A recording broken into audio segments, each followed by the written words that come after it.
ജനാധിപത്യ ബോധവും സമ്മതിദാനാവകാശവും ഒക്കെ പ്രധാനപ്പെട്ടത് തന്നെയാണ്.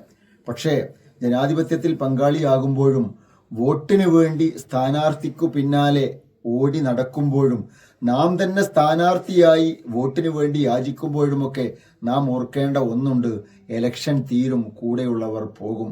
പിന്നീട് നമ്മൾ ഒറ്റക്കാകും, നമ്മുടെ കർമ്മങ്ങൾ മാത്രം ബാക്കിയാകും. നാം പറഞ്ഞത്, നാം പ്രവർത്തിച്ചത്, നാം നൽകിയ വാഗ്ദാനങ്ങൾ, അപരന് വേണ്ടി നാം നമ്മുടെ സ്വർഗം നഷ്ടപ്പെടുത്തിക്കൂടാ.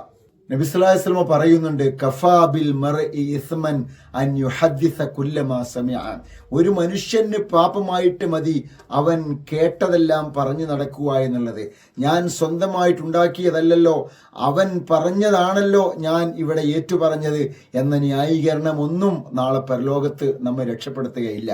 മറിച്ച് നാം പറയുന്ന വാക്കുകൾ ശരിയാണോ തെറ്റാണോ, അത് രാഷ്ട്രീയത്തിലായിരിക്കട്ടെ മതത്തിലായിരിക്കട്ടെ, തെറ്റായ വാഗ്ദാനങ്ങൾ നൽകാതിരിക്കുക, തെറ്റായ വാക്കുകൾ പറയാതിരിക്കുക എന്നുള്ളത് ഒരു വിശ്വാസിയെ സംബന്ധിച്ചിടത്തോളം ബാധ്യതയാണ്.